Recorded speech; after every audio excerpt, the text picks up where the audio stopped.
It begins with a tension so subtle that most people never notice it. A fracture running quietly beneath the surface of human history, like a hairline crack in ancient stone that only reveals itself when the light falls just right. The more you linger with the earliest records of civilization, the more a strange dissonance takes shape, as if the story we inherited was patched together too neatly, too confidently to cover something older that no one can quite touch anymore. You've felt this before, perhaps standing in a museum at dusk, staring at artifacts that seem to whisper secrets in languages your mind almost remembers. The precision of ancient stone vessels carved from granite, harder than the copper tools allegedly used to shape them, their surfaces polished to a mirror finish that reflects not just light, but questions. The mathematical perfection of pyramid alignments that required knowledge of celestial mechanics supposedly unknown to their builders, yet encoded with the patience of those who understood that future eyes would eventually learn to read their message. There's something unsettling about the sudden appearance of writing systems across 3 continents within centuries of each other, as if responding to some shared but invisible signal that rippled across the ancient world like a stone dropped into still water. Each civilization claims independence, yet their achievements echo with the same inexplicable sophistication, the same mysterious confidence of those who build not as beginners, but as those remembering half-forgotten blueprints. Dr. Bradford Keene has spent the last 15 years studying what he calls the discontinuity layers in geological formations across North America, his weathered hands tracing stories written in stone that few dare to read. At his laboratory in Colorado, where the mountains themselves bear witness to ancient catastrophes, core samples tell a story that mainstream geology has been reluctant to acknowledge. Somewhere around 10,800 BCE, the Earth bears the unmistakable signatures of cosmic impact, not meteoric pebbles, but evidence of a fragmented comet or asteroid that struck multiple locations across the northern hemisphere, like the fist of an angry god. The Younger Dryas event wasn't gradual climate change, Keene explains, his voice carrying the weight of evidence that challenges comfortable assumptions. It was instantaneous. Global temperatures dropped by 8 to 10 degrees Celsius within decades. Ice sheets advanced across continents that had been temperate, erasing landscapes and the civilizations that called them home. And then, after 1,300 years of this cosmic winter, it ended just as abruptly, as if some celestial switch had been thrown. The laboratory falls quiet, except for the hum of analysis equipment, machines reading the Earth's memory from samples that span millennia. What haunts Keene isn't just the geological evidence, but what followed in its wake, like dawn, after the longest night. Every advanced culture we recognize, Sumer, Egypt, the Indus Valley, early China, they all emerge within a narrow window after the Younger Dryas ends. Not gradually, not with the tentative steps of those discovering fire for the first time, but fully formed, as if they were rebuilt from instruction manuals written in stone and star, and the collective memory of survivors who remembered a world that once was. You begin to sense the magnitude of what Keene's evidence suggests. The possibility that human history isn't a steady climb from primitive to sophisticated, but a story of recovery, of civilizations rebuilding from fragments of something that came before. The thought settles in your mind like sediment in still water, gradually changing the color of everything you thought you knew about the past. Professor Hudson Clarke approaches the mystery from the realm of story and symbol, his office at the University of Montana lined with comparative mythology texts from around the world like a library of humanity's deepest memories. Each volume marks the same uncomfortable pattern, the same recurring dream that haunts cultures separated by oceans and millennia. Flood myths aren't localized phenomena, Clarke notes, his fingers tracing ancient words that seem to carry the weight of lived experience rather than mere imagination. They're global, and they're remarkably consistent in their details, as if describing the same event from different vantage points.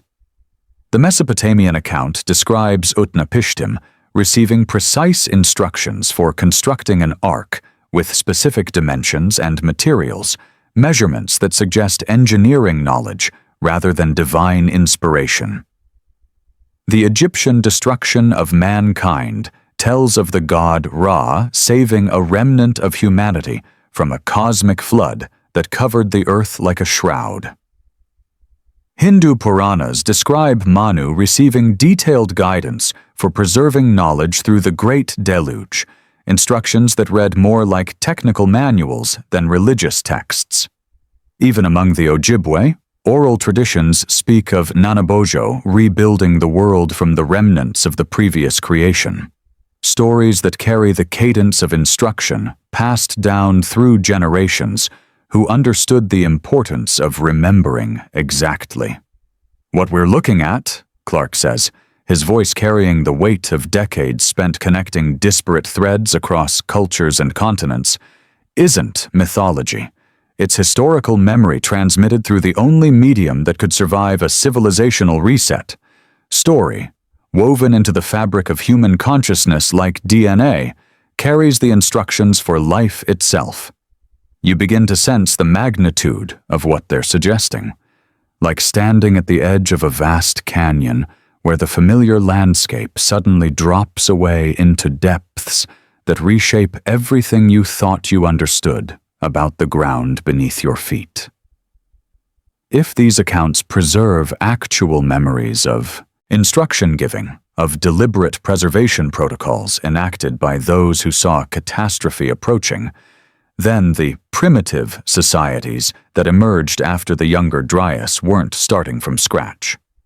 They were following blueprints left by their predecessors, rebuilding civilization from fragments of wisdom preserved like seeds in winter soil. Engineer Maxwell Reed discovered this possibility through his analysis of precision stone cutting at ancient sites, his background in aerospace manufacturing bringing the cold eye of modern technical standards to archaeological mysteries that have puzzled scholars for generations. Standing before the granite boxes of the Serapeum in Egypt, Reed's instruments detected tolerances that would challenge contemporary machine shops, precision that speaks not of ancient artisans working by candlelight, but of industrial processes guided by mathematical principles that transcend the supposed technological limitations of their era. These surfaces are flat to extraordinary precision for their time, Reed explains, running a calibrated gauge across the polished granite that reflects his face like a dark mirror. The internal corners are square to within minutes of arc. This isn't artisanal craftsmanship developed through trial and error over generations. This is industrial precision following exact specifications, as if the builders were working from detailed technical drawings that specified not just dimensions, but tolerances that would ensure functionality across millennia. The implications multiply when you examine similar precision at sites scattered across the globe like a network of ancient beacons. The H-blocks of Pumapunku in Bolivia, cut from andesite and diorite with the same industrial tolerances, their interlocking joints fitted with a precision that modern engineers struggle to replicate. The foundation stones beneath the Temple Mount in Jerusalem showing identical precision cutting, as if carved by the same invisible hand, guided by the same exacting standards. Megalithic sites across Europe, Stonehenge rising from the Salisbury Plain, the stones of Karnak marching across the French countryside, Newgrange capturing the winter solstice in its ancient heart. All incorporate astronomical alignments, requiring knowledge of precession, the slow 26,000-year wobble of Earth's axis that ancient peoples supposedly couldn't have known. Someone left instructions, Reed concludes, his voice carrying the certainty of an engineer who has measured what others only theorize about. Detailed, technical instructions for rebuilding civilization after catastrophe, and those instructions included not just construction techniques, but astronomical knowledge that would allow survivors to maintain calendar systems and navigation capabilities, the fundamental tools necessary to preserve human society across the dark centuries that follow cosmic winter. Dr. Wallace Garrison has spent his career mapping these astronomical instructions, following star paths backward through time like an archaeologist of the heavens.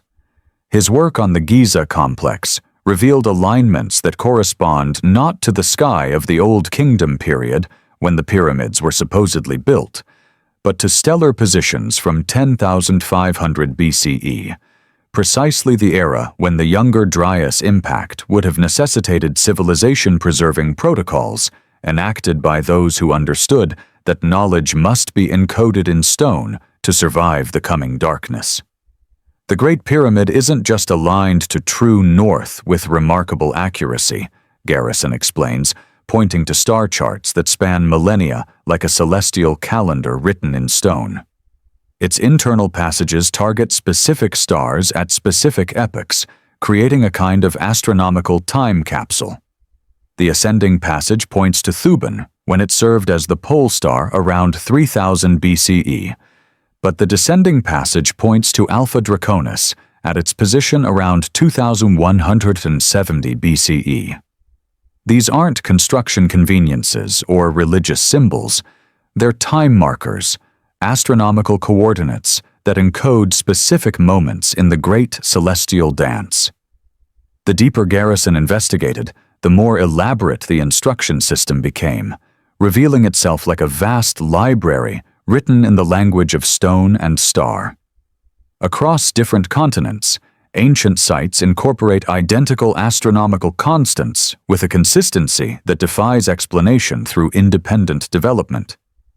Mathematical relationships appearing in structures separated by oceans and millennia, as if built from the same cosmic blueprint. The golden ratio appearing in megalithic structures from Malta to Easter Island. Mathematical constants that speak of a unified understanding transcending the supposed isolation of ancient cultures, like whispers carried on winds that circle the earth. The precession cycle reflected in architectural proportions that mirror the great cosmic clockwork turning overhead through the centuries, each stone positioned as if the builders could see the slow dance of stars across millennia. It's as if the builders were embedding universal constants into stone, Garrison notes, his weathered hands tracing stellar coordinates across ancient charts that map the sky as it was when mammoths still walked the earth. Information that would survive any catastrophe, accessible to any sufficiently advanced culture that encountered these structures, and possessed the mathematical sophistication to decode what was hidden in plain sight, waiting like seeds in frozen ground for the right season to bloom. You realize that you're not looking at the dawn of civilization, but at its reconstruction, like watching someone carefully rebuild a complex watch from scattered gears and faded blueprints found in the ruins of a clockmaker's shop. The sudden appearance of complex societies around 4000 BCE begins to make sense when viewed as recovery efforts, guided by preserved instructions, rather than spontaneous cultural evolution blooming from primitive roots. The archaeological record no longer reads like a beginning, but like an awakening. Humanity stirring from a long sleep to find fragments of dreams that might have been memories encoded in stone and star. The evidence extends beyond architecture into the realm of materials and processes that whisper of knowledge systems more sophisticated than their historical contexts should allow, like finding precision instruments in a Stone Age cave. Ancient texts describe techniques and understanding that shouldn't have existed in their documented timeframes, messages in bottles washing up from a shipwreck that hasn't been discovered. The Damascus steel of medieval times incorporated advanced metallurgy that modern science still struggles to fully understand. Carbon structures that seem to dance between the molecular and the mystical, forged by methods that died with their makers, yet left behind blades that seem to remember their own creation. The Delhi iron pillar has resisted corrosion for over 1,600 years, using metallurgical techniques that contemporary engineers approach with a mixture of admiration and bewilderment, its surface bearing the patina of time, but not the scars of decay. These achievements don't speak of gradual development or lucky accidents, but of inherited knowledge applied with the confidence of those following proven formulas, recipes preserved from an age when such techniques were understood rather than miraculous. But perhaps the most compelling evidence lies in the texts themselves, those ancient words that carry the weight of instruction rather than mere storytelling, technical manuals disguised as myths to survive the censorship of ignorance. Sumerian tablets describe the Anunnaki not as gods dwelling in supernatural realms, but as those who from heaven came, survivors of the previous world who possessed technological knowledge and the bitter wisdom of those who had witnessed their civilization's end and understood the necessity of preservation. Egyptian pyramid texts contain technical terminology for mechanical devices, using words that appear nowhere else in their language, as if describing concepts that had no contemporary equivalent, yet demanded precise expression. Technical vocabulary preserved, like amber preserves ancient insects. Sanskrit epics describe aerial vehicles with specifications that carry the systematic detail of engineering documentation, their descriptions too specific and consistent to dismiss as pure imagination, too technical to be the product of minds unfamiliar with the principles they describe. These ancient texts don't read like mythological fantasies, born from primitive minds trying to explain natural phenomena through supernatural agency. They read like technical documentation that has been partially degraded through centuries of oral transmission before being committed to permanent form, essential information preserved but filtered through the limitations of human memory and the evolution of language, like messages passed through a chain of whispers that preserve meaning while transforming vocabulary. These aren't mythological fantasies, Clarke argues, his voice carrying the conviction of one who has spent decades comparing fragments of knowledge across cultures that had no known contact, puzzle pieces scattered across continents and millennia. Their technical manuals degraded through centuries of transmission, like photocopies of photocopies that blur the details but preserve the essential structure. The original instructions became garbled as they passed through generations of storytellers, but the fundamental information survived, encoded in narrative forms that could withstand the erosion of time and cultural change. The global scope of this instruction network becomes clear when you map the distribution of ancient sites across the Earth's surface, their positions forming geometric patterns that require sophisticated understanding of spherical trigonometry and precise knowledge of Earth's dimensions, relationships that demonstrate the builders possessed geodetic knowledge that wasn't officially rediscovered until human civilization had rebuilt sufficient mathematical sophistication to measure the world with precision once again. Moreover, these sites often incorporate multiple layers of information, like Russian nesting dolls of encoded knowledge, waiting for successive generations to develop the tools necessary for each level of understanding, each civilization peeling back another layer of meaning as their mathematical sophistication grows.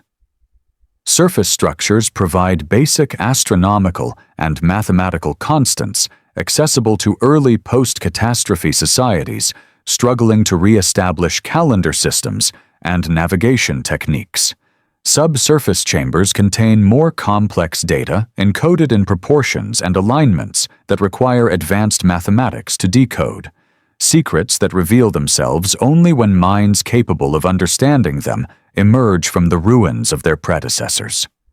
Even the choice of construction materials appears deliberate, selected not just for durability, but for specific properties that would preserve information across the vast spans of time that separate catastrophe from recovery.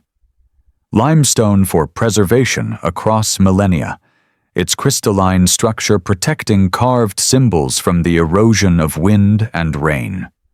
Granite for precision that would maintain dimensional accuracy through countless seasons of expansion and contraction. Specific stone types selected for their ability to maintain structural integrity across geological ages. Each material chosen as carefully as a librarian selects the proper paper for preserving ancient manuscripts. Reed's analysis of Egyptian pyramid construction revealed multi-layered instruction systems that operate like sophisticated technical libraries built in stone. The external casing stones encoded mathematical relationships in their angles and proportions, basic constants accessible to any culture capable of geometric measurement. Reed explains, his instruments reading dimensions that speak across millennia. The internal chamber dimensions reflect Earth's vital statistics: circumference, mass, rotational period, information that becomes meaningful once a civilization develops the capability to measure planetary characteristics. The passage alignments provide star catalogs spanning thousands of years, astronomical data that reveals its significance as understanding of celestial mechanics advances. It's not just a tomb or temple, but a technical library designed to unlock its secrets progressively as human knowledge expands, each generation capable of reading deeper into the stone text as their mathematical and astronomical sophistication develops. The pyramid becomes a conversation across time, ancient voices speaking to future minds through the universal language of number and proportion, geometry, and celestial mechanics. The preservation protocols appear to have included redundancy measures that would make modern data storage engineers proud. Critical information was encoded across multiple sites, ensuring survival even if individual locations were destroyed, forgotten, or misinterpreted by later cultures, lacking the context to understand their significance. The same mathematical constants appear at Giza, Stonehenge, Angkor Wat, and dozens of other locations scattered across the globe, each site preserving pieces of a larger puzzle that becomes clearer as you connect the fragments across continents and cultures. The same astronomical alignments repeat with precision that defies explanation through independent development by supposedly unconnected civilizations. When Garrison mapped these alignments globally, the pattern that emerged looked less like coincidence and more like a deliberate network of astronomical observation posts, each positioned to confirm and cross-reference the others, creating a global system for tracking celestial mechanics that operated across scales of space and time that individual human lives could never encompass. But the most profound instructions may have been biological and cultural, information encoded not just in stone, but in the very foundations of human civilization itself. The sudden appearance of agriculture around 9000 BCE, shortly after the Younger Dryas ended, involved the simultaneous domestication of different crop species across isolated regions separated by vast distances and geographical barriers. Wheat emerging in the Middle East, rice developing in Asia, maize appearing in the Americas, quinoa flourishing in South America, all within centuries of each other, despite requiring completely different selection and cultivation techniques that should have taken millennia to develop through trial and error. Agricultural development normally requires thousands of years of gradual selection and experimentation, Keene notes, examining seed samples that tell their own story of impossible acceleration. What we see instead is the sudden appearance of fully domesticated species with characteristics that required sophisticated understanding of plant genetics, selective breeding techniques that demonstrate knowledge of heredity principles that weren't officially discovered until the modern era. The same pattern appears in animal domestication. That mysterious transformation that turned wild wolves into loyal dogs, aggressive aurochs into docile cattle, fleet horses into willing partners in human endeavors. Dogs, horses, cattle, and swine were all domesticated within the same narrow time frame using techniques that suggest prior knowledge of behavioral modification and selective breeding principles. Even more intriguingly, these domestication events occurred in regions still recovering from Younger Dryas cooling, as if guided by instructions for post-catastrophe survival that included detailed protocols for establishing sustainable food production systems. You begin to understand that the 6,000-year secret isn't just about lost technology or forgotten civilizations reaching toward impossible achievements through primitive means. It's about conscious preparation for species survival, the work of minds that understood cosmic cycles and planned accordingly. The pre-Younger Dryas civilization, whatever its nature and extent, saw the cosmic threat approaching like astronomers tracking a comet's orbit and prepared accordingly, embedding survival instructions in every medium available: stone and metal, genetics and culture, even human memory itself transformed into a living library of essential knowledge. The mathematical precision of ancient sites takes on new meaning when viewed as data storage systems designed to survive geological upheaval and cultural collapse, each monument functioning as a node in a vast information network that spans continents and millennia. The Great Pyramid contains enough dimensional relationships to encode vast amounts of information in ratio and proportion, its chambers and passages forming a three-dimensional mathematical text that reveals different meanings as human understanding advances. Stonehenge functions as an analog computer capable of predicting eclipses and seasonal changes, its massive stones arranged in patterns that capture celestial mechanics in solid form, calculations preserved in megalithic permanence that outlasts any written record. These weren't monuments to gods or kings elevated by primitive minds seeking immortality through stone.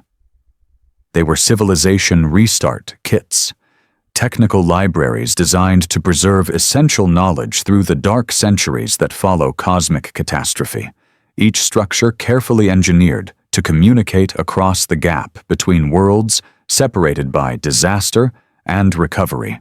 Garrison's work on precession cycles reveals the most ambitious aspect of the instruction system, a temporal lock that opens automatically when conditions are right. The builders knew that any post-catastrophe civilization would eventually develop astronomy as it struggled to re-establish agricultural cycles and navigation systems, Garrison explains, his charts mapping stellar positions across thousands of years, like a cosmic calendar written in stone. They encoded information that would only become accessible once that civilization reached sufficient mathematical sophistication. It's like a time-locked vault that opens automatically when the recipients demonstrate they're ready to understand what's inside. The implications extend into modern times, like ripples spreading outward from stones dropped in still water. Many of humanity's greatest technological leaps have occurred through the rediscovery of ancient principles rather than pure innovation, as if each generation uncovers fragments of a larger instruction set that was always there, waiting for minds capable of recognizing its significance. The golden ratio that guides modern architecture and design, mathematical relationships that appear in everything from nautilus shells to galaxy spirals, the astronomical constants that enable satellite navigation, celestial mechanics that ancient builders embedded in stone orientations millennia before telescopes existed.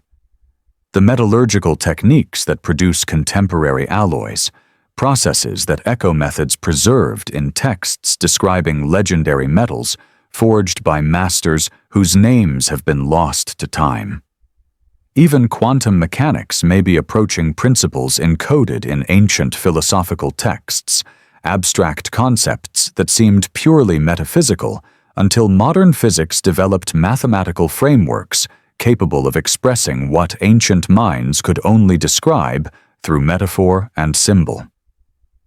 We may not be advancing as much as we're remembering, Reed suggests, his voice carrying the weight of an engineer who has measured ancient precision with modern instruments and found the ancients wanting in nothing. Each generation rediscovers fragments of the instruction set, builds upon them, and passes them forward to the next generation of seekers. The exponential acceleration of human technology over the past centuries might reflect our increasing ability to decode what was left for us, like learning to read a language we thought we'd forgotten, but was actually preserved in our cultural DNA. The most unsettling possibility is that we're approaching another cosmic cycle, that the same celestial mechanics that brought catastrophe 12,800 years ago operate on schedules that dwarf human timescales, but follow patterns as predictable as clockwork to minds capable of thinking in geological time. Astronomical calculations suggest that Earth encounters debris from cosmic sources roughly every 12,000 years, cycles that align suspiciously with major climate transitions and mass extinction events that punctuate the archaeological record, with the regularity of cosmic breathing. If the Younger Dryas impact was part of a recurring pattern written into the architecture of the solar system itself, then we may be due for another encounter within the next few centuries, another test of human civilization's ability to preserve essential knowledge through the chaos that follows cosmic collision. This possibility transforms the ancient instructions from historical curiosity into urgent practical knowledge, blueprints that may prove essential for species survival in an uncertain future. The survival protocols encoded in stone and myth may not be relics of a dead past, but preparations for a future that arrives like winter, slowly at first, then suddenly, demanding that humanity prove itself worthy of the knowledge preserved by those who faced similar challenges and found ways to ensure that wisdom would survive the darkness. The technical specifications preserved in pyramids and megaliths might represent the technological foundation necessary for maintaining civilization during cosmic catastrophe. Minimum essential knowledge encoded in the most durable forms available to minds that understood the fragility of human achievement against the backdrop of cosmic forces that operate on scales beyond individual comprehension. You realize that you're not just studying ancient history, but confronting your own species' deepest preparation for survival across timescales that individual minds can barely grasp. The men who built these instruction systems weren't primitive ancestors fumbling toward civilization through trial and error across millennia of gradual development. They were advanced engineers and scientists who understood cosmic cycles with mathematical precision and prepared accordingly, leaving detailed manuals for rebuilding after catastrophe, encoded in the most durable materials and methods their technology could produce. They left detailed manuals for rebuilding after catastrophe, encoded in the most durable materials and methods their technology could produce, instructions written not just in stone and metal, but in the very structure of human society itself. The sudden emergence of complex religious and administrative hierarchies following the Younger Dryas wasn't random social evolution, but the activation of preserved organizational templates, institutional frameworks designed to maintain essential knowledge through the chaos that follows civilizational collapse. The priest-engineer castes that appeared simultaneously across different cultures weren't coincidental developments, but the reconstitution of specialized knowledge-keeping classes whose roles had been encoded in cultural memory like genetic instructions for social organization. These guardians of technical knowledge disguised engineering principles as religious doctrine, mathematical constants as sacred geometry, astronomical calculations as divine calendars that connected earthly cycles to cosmic rhythms in ways that ensured the preservation of essential information even when its original context was lost. The question becomes whether modern civilization will prove worthy of their preparations, whether we'll develop the wisdom to recognize the instructions they left, the technical capability to implement them when the time comes, and the foresight to add our own improvements for the generations that follow. Standing before these ancient monuments, you're not looking at the achievements of dead civilizations crumbling into archaeological footnotes. You're looking at messages from survivors who faced the ultimate test and found ways to ensure that knowledge, wisdom, and human capability would endure beyond any conceivable catastrophe. Clarke's research into flood mythologies reveals the psychological preparation embedded in these stories, instructions for maintaining hope and purpose during the dark centuries that follow cosmic winter.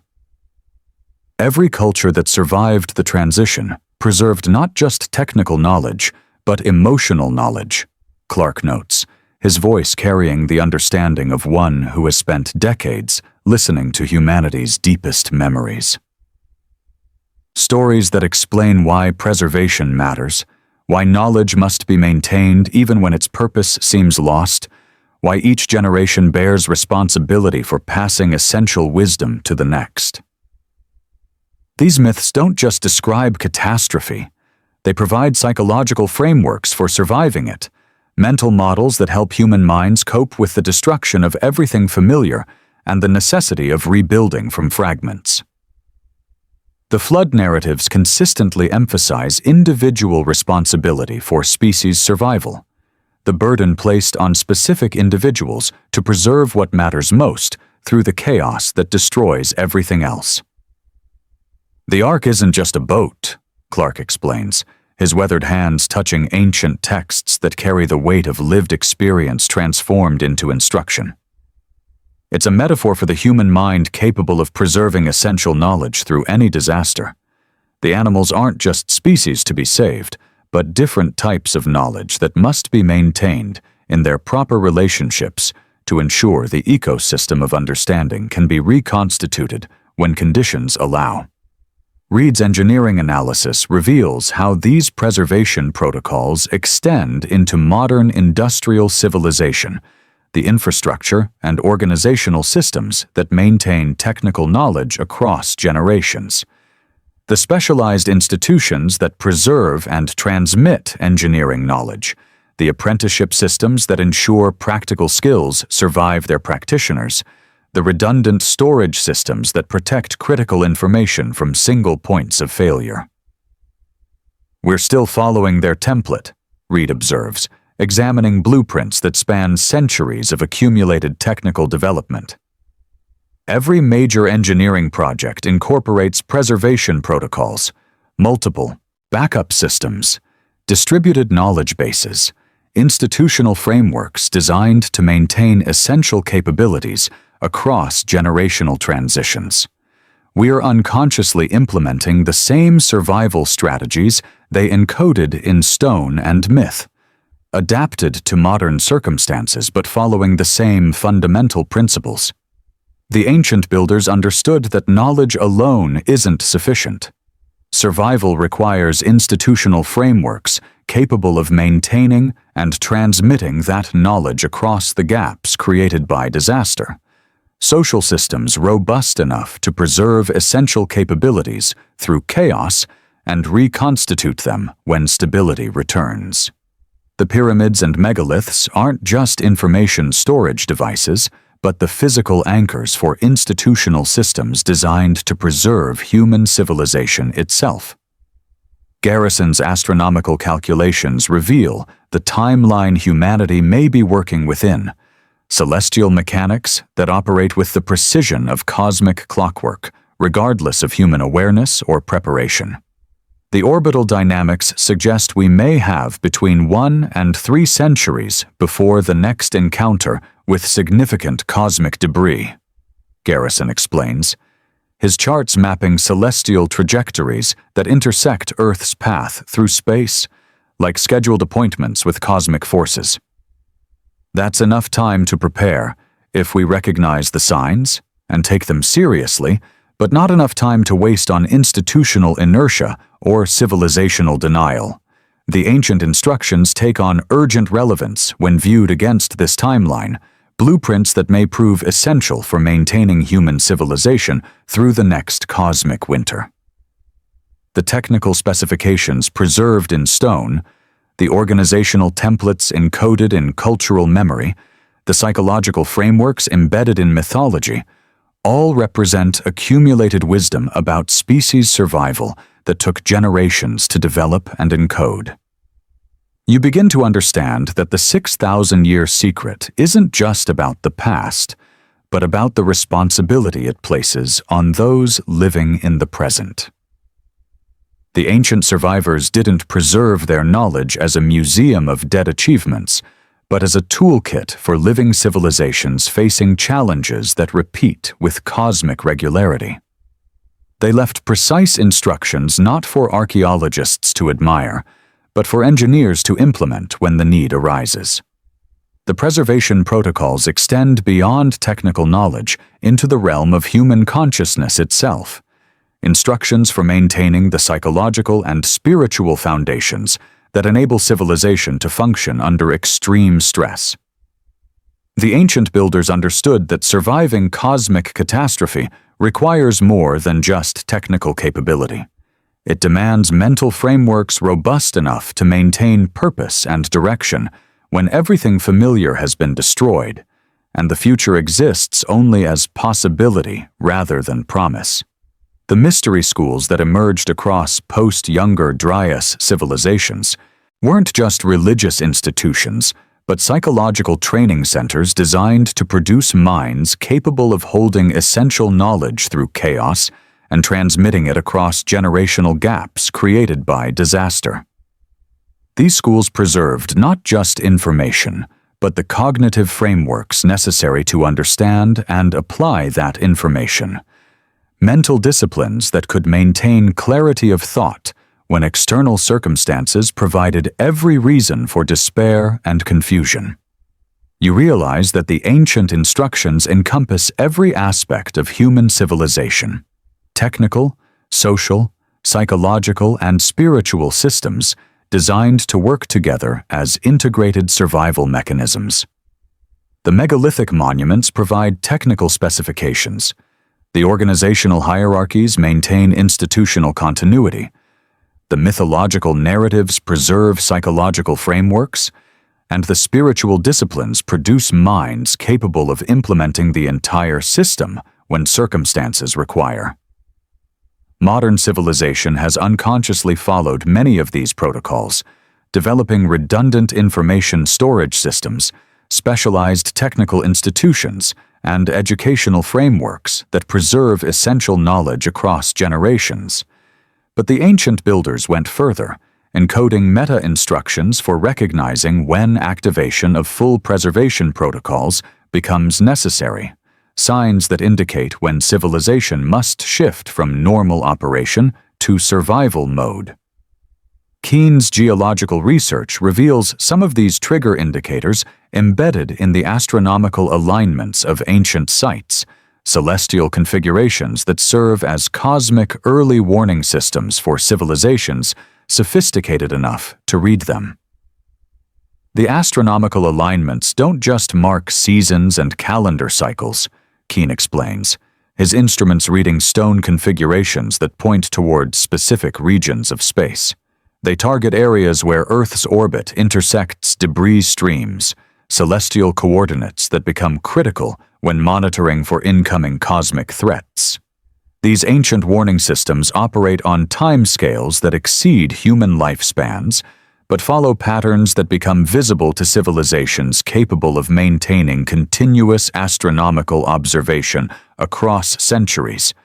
The builders embedded redundant astronomical indicators across their global network of sites, creating a cosmic monitoring system that automatically alerts appropriately advanced civilizations to approaching danger. "We may be approaching one of those alert conditions now," Keene notes, comparing modern astronomical data to ancient stellar alignments that suddenly acquire urgent relevance. Several independent indicators suggest increased cosmic debris in Earth's neighborhood, orbital mechanics that align suspiciously with the ancient warning configurations. The implications force a fundamental reassessment of human priorities and institutional frameworks. If the ancient instructions are accurate, if cosmic cycles operate with the regularity their preservation protocols suggest, then modern civilization may need to activate survival systems that have been dormant since the last reset 12,000 years ago. This activation wouldn't necessarily require abandoning modern technological civilization, but rather expanding it to include capabilities the ancient builders identified as essential for species survival across cosmic timescales. Deep underground facilities capable of preserving essential knowledge and populations through extended surface catastrophe. Distributed manufacturing systems that could reconstitute industrial capability from preserved templates. Educational institutions designed to maintain technical and cultural knowledge through generational gaps created by disaster. Reed's analysis of modern infrastructure reveals how many of these capabilities already exist in embryonic form, developed for other purposes but adaptable to cosmic survival requirements. The seed banks that preserve agricultural genetics, the data centers that maintain digital information, the distributed manufacturing networks that enable global commerce, these represent the foundations of cosmic survival infrastructure, Reed observes, examining systems that could be expanded and hardened for preservation protocols. We've been building survival systems without consciously recognizing their ultimate purpose. The ancient instructions don't demand that modern civilization abandon its achievements, but rather that it evolve those achievements to serve the deeper purpose of species preservation across cosmic cycles. The technologies that enable global communication could be adapted for maintaining cultural continuity through disaster. The industrial systems that produce consumer goods could be reconfigured for manufacturing essential survival equipment. The educational institutions that train specialists could be expanded to preserve essential knowledge through institutional disruption. But perhaps the most challenging aspect of the ancient instructions involves the psychological preparation required for implementing cosmic survival protocols. The builders understood that activating preservation systems requires overcoming institutional inertia, cultural denial, and individual resistance to accepting responsibility for species-level survival. The mythological narratives consistently emphasize the burden placed on specific individuals to make difficult decisions for the benefit of future generations, choices that require sacrificing immediate comfort for long-term survival. The flood stories don't just describe catastrophe.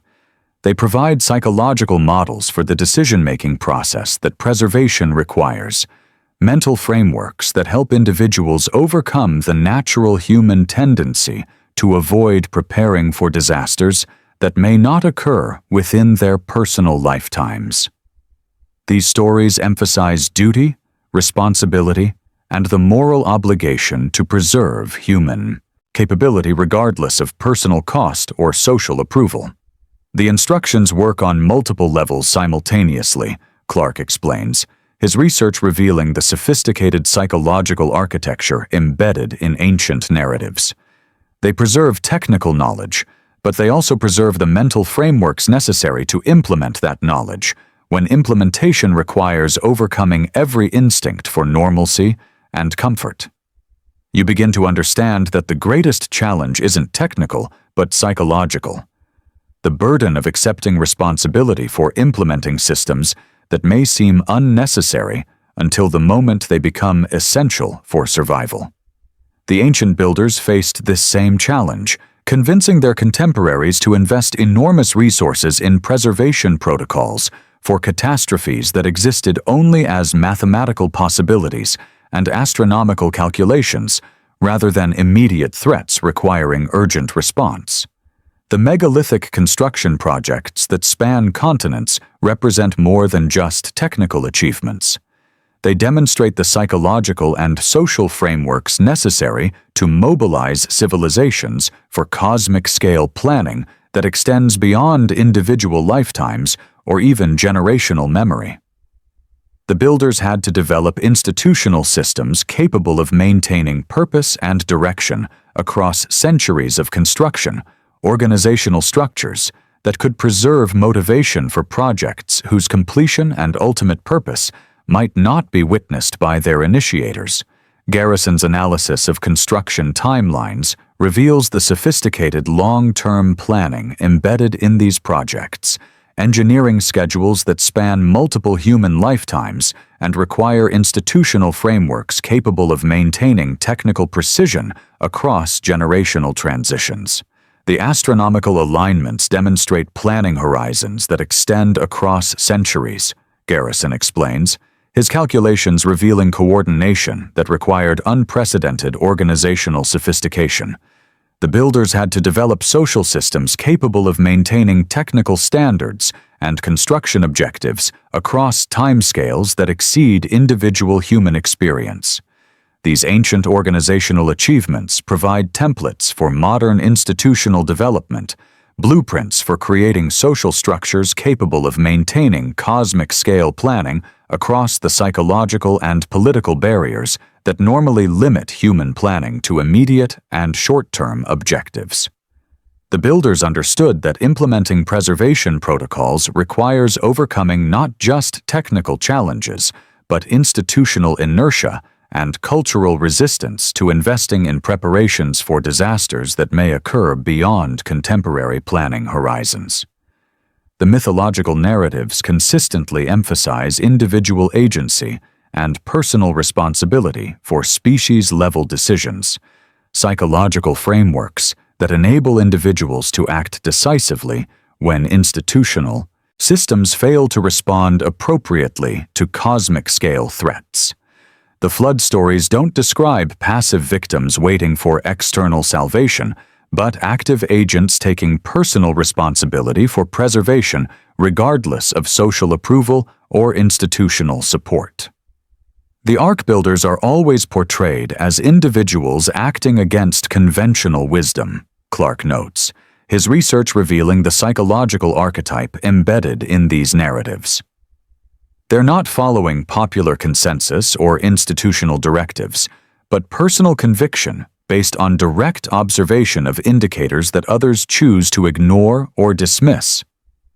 These stories provide mental models for the decision-making process that cosmic survival requires, psychological frameworks that enable individuals to overcome social pressure, institutional resistance, and personal doubt when implementing preservation protocols that may seem unnecessary or even counterproductive to those lacking appropriate context and understanding.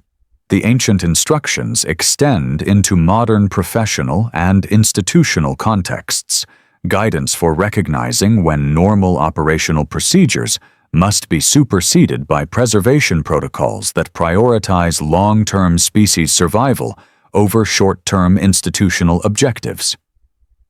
The builders understood that cosmic survival sometimes requires individuals to act beyond their authorized roles and conventional responsibilities, taking initiative that may seem inappropriate or even insubordinate to those operating within normal institutional frameworks. Reed's engineering background provides insight into the professional challenges involved in implementing cosmic survival protocols within modern institutional contexts. Engineering ethics already includes responsibility for public safety that extends beyond immediate project requirements, Reed explains, examining professional codes that contain embryonic frameworks for cosmic-scale responsibility. The ancient instructions suggest expanding those ethical frameworks to include species-level survival across timescales that exceed normal institutional planning horizons. This expansion doesn't require abandoning professional standards or institutional frameworks, but rather evolving them to include cosmic-scale considerations that become relevant when astronomical indicators suggest approaching threats to civilizational continuity. The ancient builders embedded guidance for recognizing when such expansion becomes necessary, indicators that help distinguish between normal operational challenges and cosmic-scale threats requiring preservation protocols. The psychological preparation embedded in ancient narratives includes frameworks for maintaining hope and purpose during the implementation phases of preservation protocols, mental disciplines that enable individuals to sustain motivation for projects whose benefits may not be realized within their personal lifetimes. The builders understood that cosmic survival requires psychological frameworks robust enough to maintain direction and purpose across timescales that exceed individual human experience. The preservation narratives consistently emphasize duty to future generations rather than immediate personal benefit, Clarke observes, examining psychological themes that appear across cultures separated by continents and millennia. They provide mental frameworks that enable individuals to find meaning and purpose in activities whose primary beneficiaries haven't been born yet. These psychological frameworks become essential when implementing preservation protocols that require sustained effort across timescales that exceed normal human motivation cycles.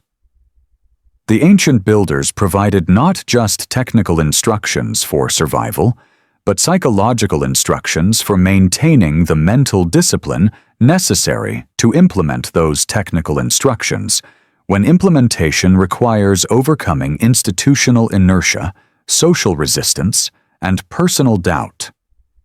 You realize that the ancient instructions operate as integrated systems that address every aspect of cosmic survival. Technical, institutional, and psychological frameworks designed to work together when circumstances require activation of full preservation protocols. The builders understood that species survival requires more than just technical capability. It demands institutional frameworks capable of mobilizing that capability and psychological frameworks capable of sustaining implementation across the timescales that cosmic planning requires.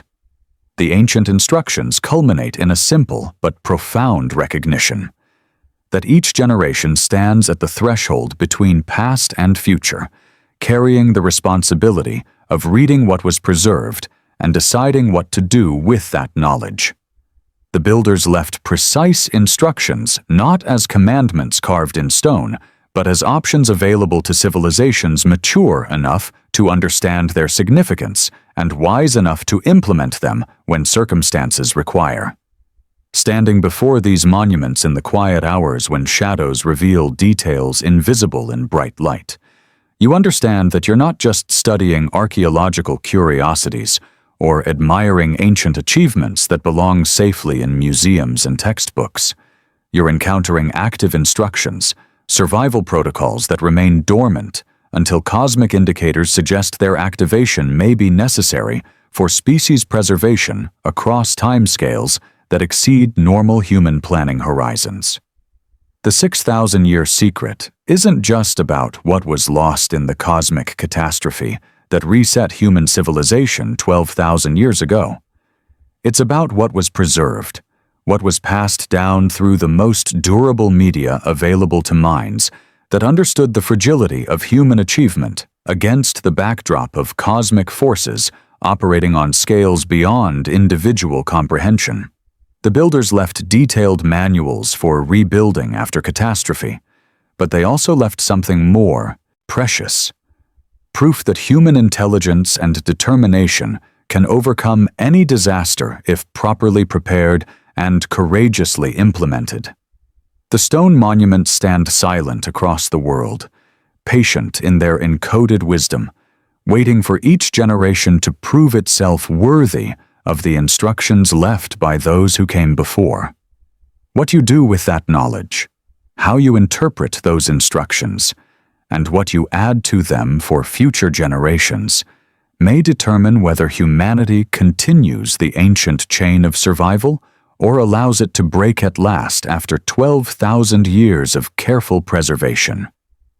The choice belongs to those living now, particularly those with the technical expertise and institutional access necessary to implement preservation protocols when astronomical indicators suggest their activation may be required.